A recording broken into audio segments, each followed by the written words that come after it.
Hi, everybody at home. A lovely cloudy day. Lovely. Yeah, it's lovely cloud. Lovely cloud. I'll start again. Hello, everybody at home. It's a lovely cloudy day. Let's start again. Again. No, I won't start again. Just everybody relax Hello, now. everybody. It's a horrible cloudy day. Oh no! Okay. Okay, hello. Okay, everybody. Jamie, start us today. Hi, everyone. It's a beautiful cloudy day outside. We're having so much fun. This is Reading with Joan, by the way, before we continue on the cloudy part. And we are here today to read with you kids at home. And I hope you have fun with us. Today we have Ayo and Chimdi reading for us. And Jedidah will be playing something on the violin. And before something, not mysterious. Before we ask Jedidah to come on, we want Chimdi to come up and read for us.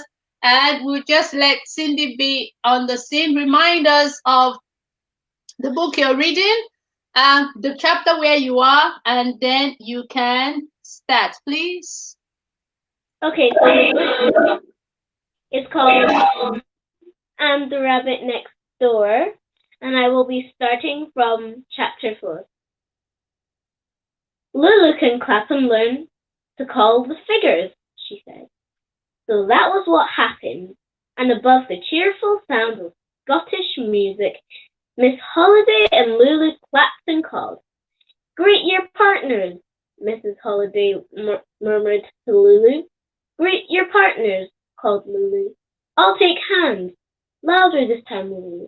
I'll take hands. Much better. Form a circle. Form a circle. 8 skips right. 8 skips right.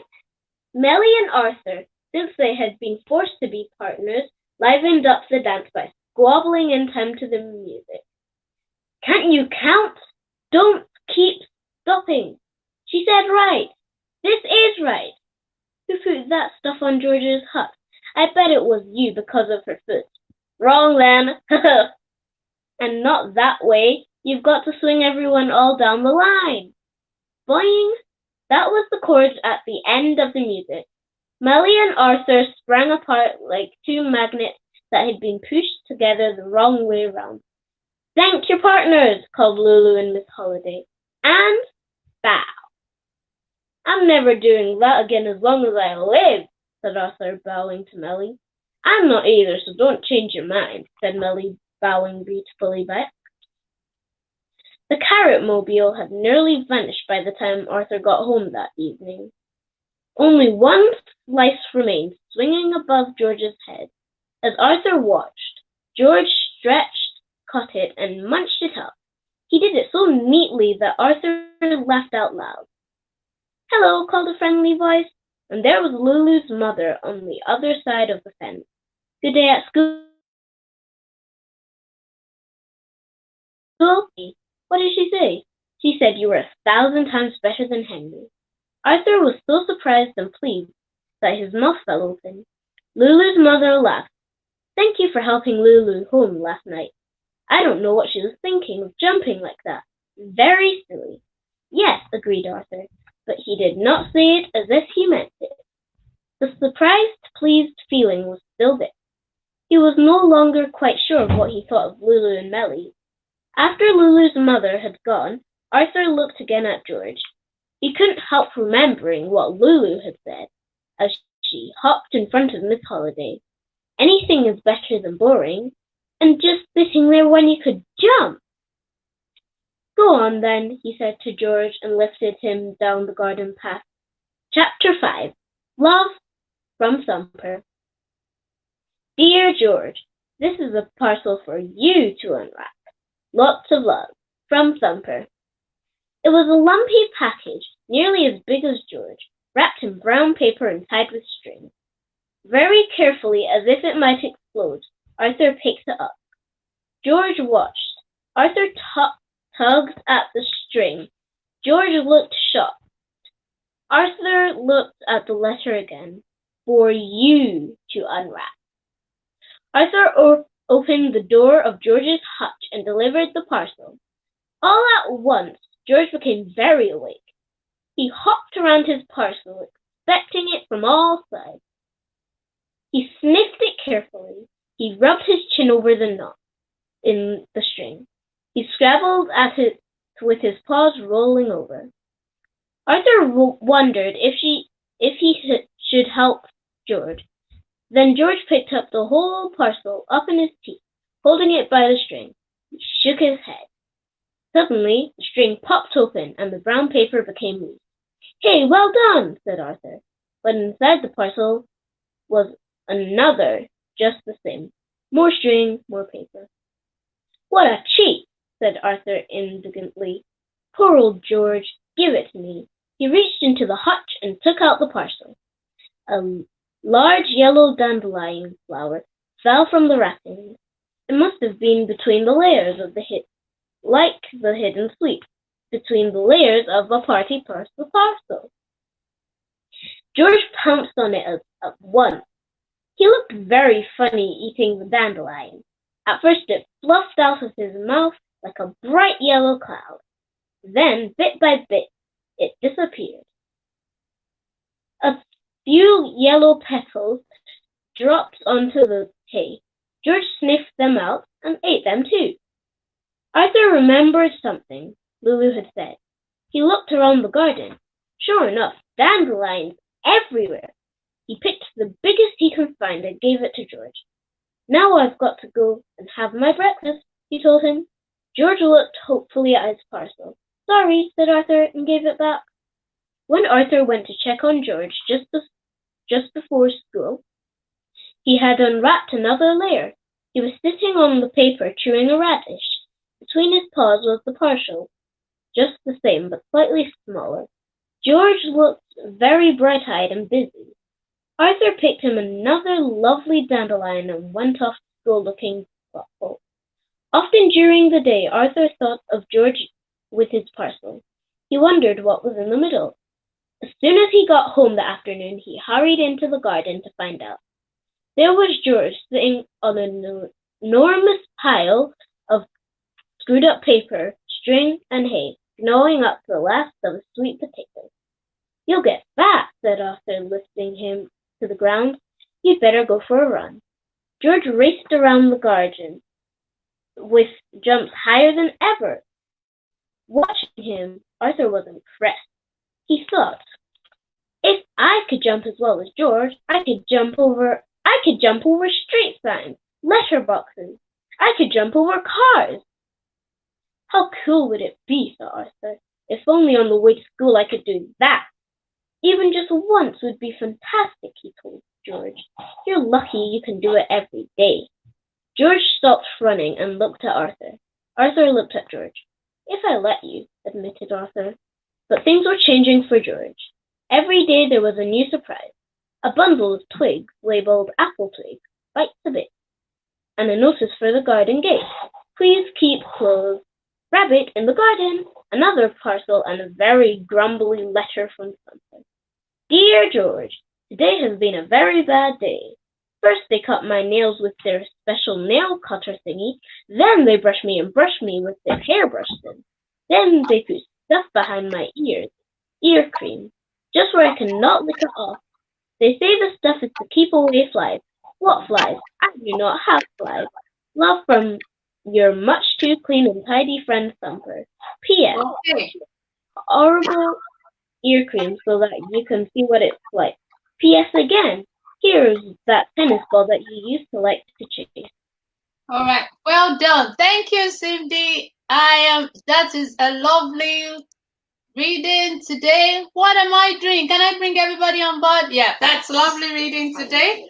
So, Chimdi, what questions do you have for the kids here and at home from what you read today? What did Lulu say Arthur remembered when George was sitting in his hutch?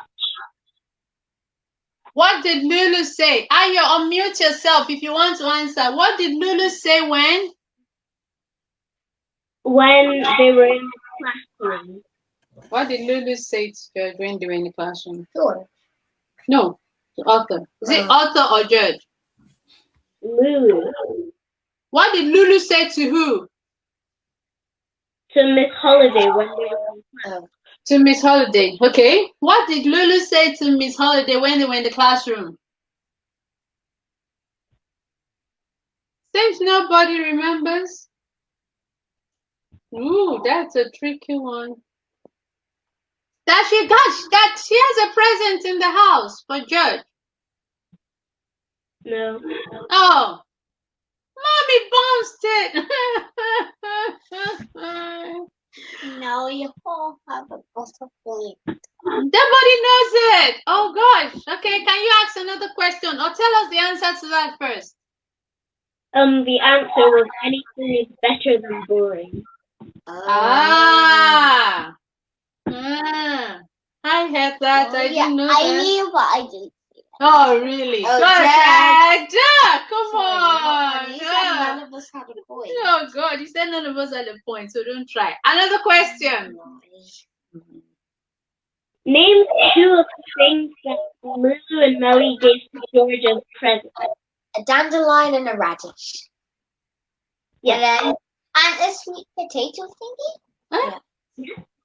Ah, That was wow. Okay, they said it. Well done. At least they had that one. Thank you, everybody. Ayo, do you have the same answer? You had the same answer. I'm trying to unmute you. Unmute yourself. there. Okay, now you had the same answer. Well done. So, Jed, can you please play now? We're going to leave the stage so you can play. Jamie, can you move? And I'm going to put Jed on while she plays. Remind to tell us the title of what you're playing and come on. The title of what I'm playing is called Etude.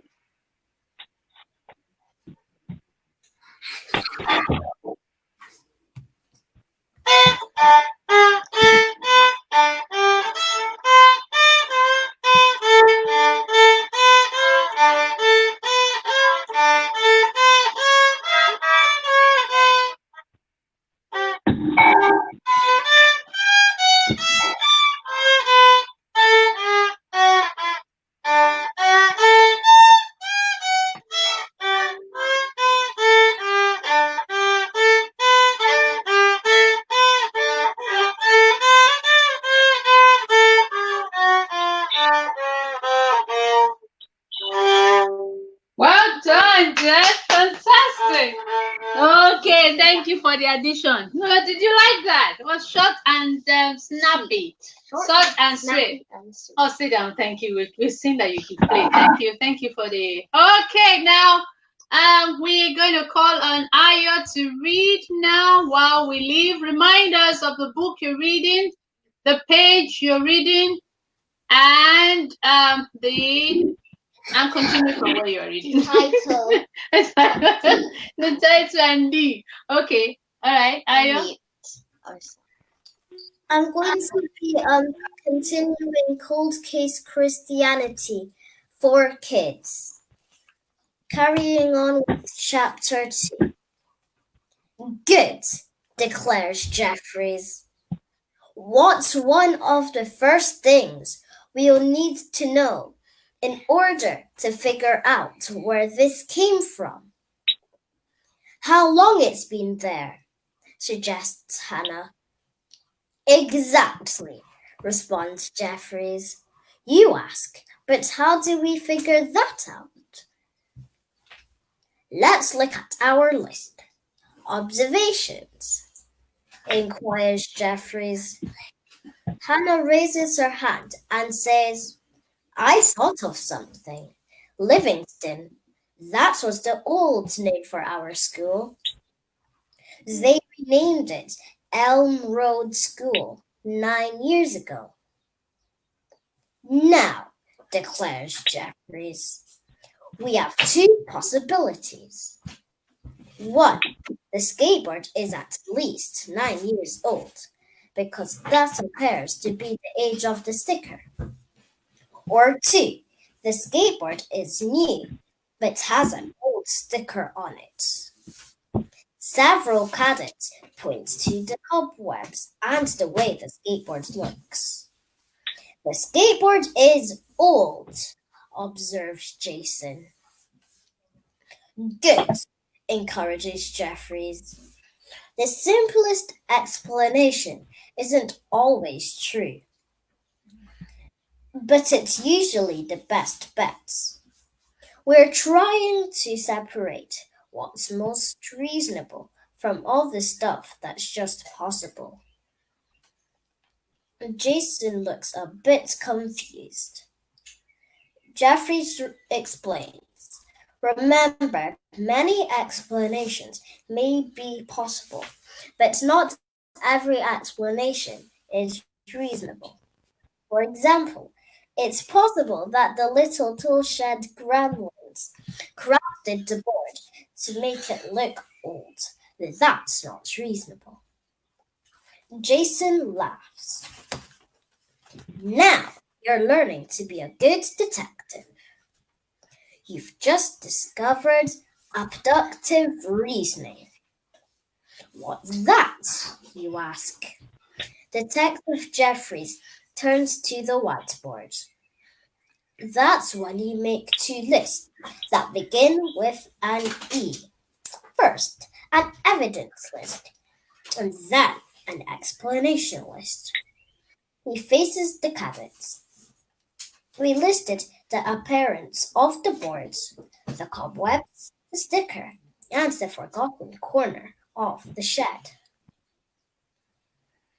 Then we thought about two ways to explain the age of the skateboard.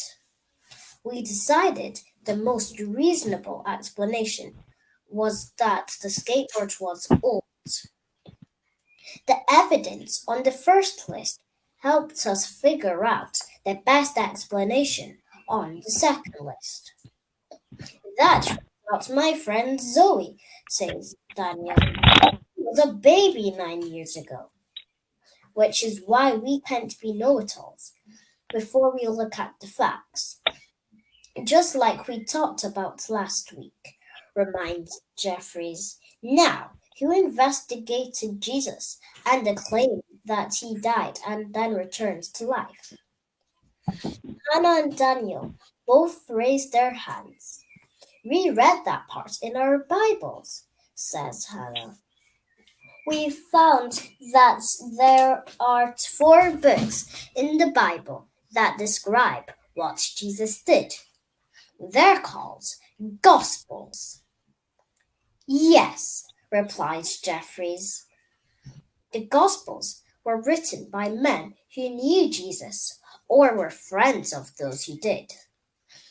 They contain eyewitness testimony, and that's a very important form of evidence. Jason waves his hand. But wait, how do we know these are real eyewitness testimonies instead of legends or myths or something? Before anyone can blink, Jeffries turns on the heel of his shoe, spins to Jason, and says, "Great question as usual. We'll take a whole session to talk about that, but not today. We're going to start with the evidence we have and see if it holds up on its own. If it does, then we'll check and see if we can trust the testimonies." Jeffries points to Daniel. Okay, so let's do some abductive reasoning.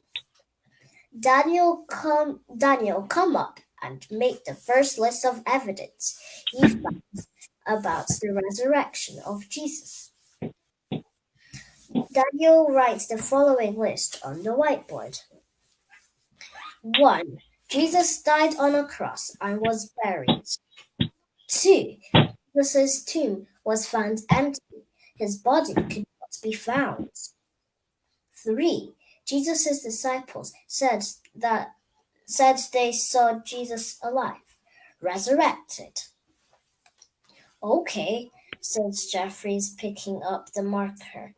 Let's add one more fact we know from the history. 4. Jesus' disciples were so committed to their testimony that they were willing to die for it.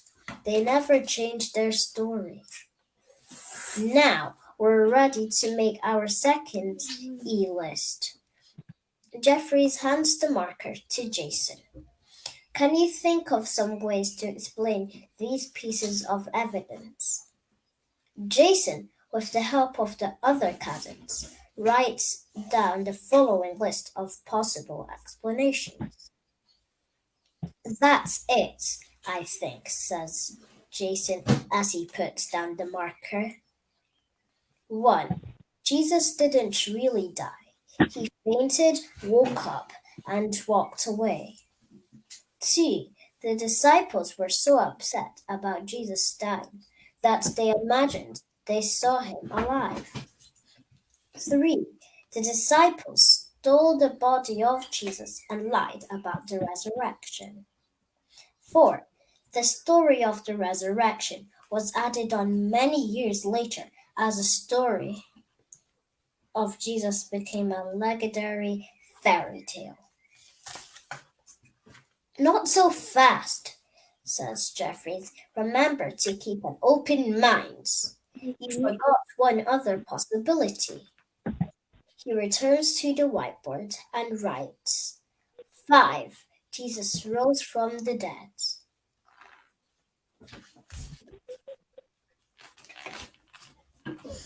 Thank you, Ayo. Beautiful reading. Now I'll bring everybody back. Okay, so well done. Now tell me, what questions do you want to ask the boys and girls today about your reading?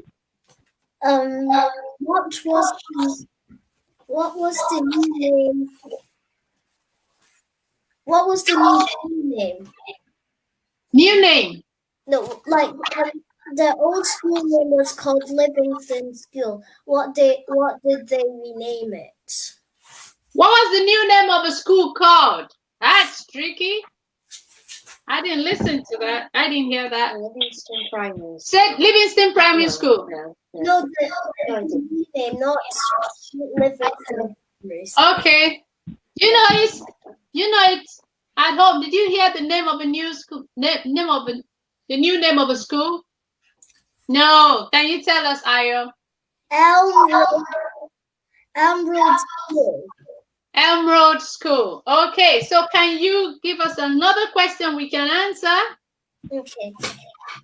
So, how many years ago was Daniel's friend Zoe a baby? 9. Yes.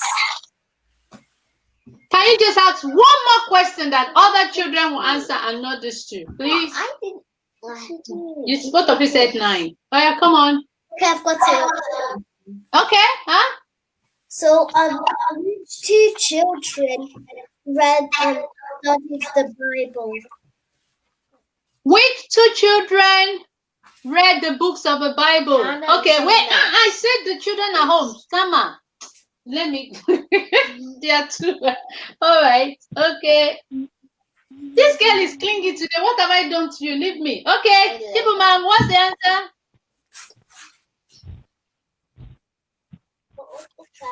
Oh my goodness. What were the two names of the children that read the Bible? Hannah and Daniel. Oh, she said the answer. Don't worry. She said Anna and Daniel. Okay. Thank you. Thank you so much for today. I enjoyed the reading. I enjoyed the snappy music. And I enjoyed the clinging Jed. I don't know why she's clinging. But whatever it is, I don't know. But she's already humming Go Bananas. Girls, do you want us to sing Go Bananas? Do you want us to greet? Yeah. Okay, 1, 2, 3, go. Kill bananas. Chop bananas. Chop bananas. Bananas. Plant bananas.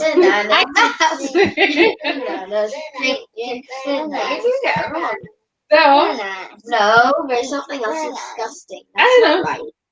Okay. Bananas. Bin bananas. Bin bananas. Go Bananas. Go, go. Oh, somebody said it's online. Anna and Daniel, correct. So thank you. We saw that online. So guys, you see, they are not singing well today. I don't know what's wrong with them. Peel, banana. They are still doing it. Chop, banana. Chop, chop. Okay. Bye bananas. Bye bye bananas. Bye bananas. Bye bye bananas.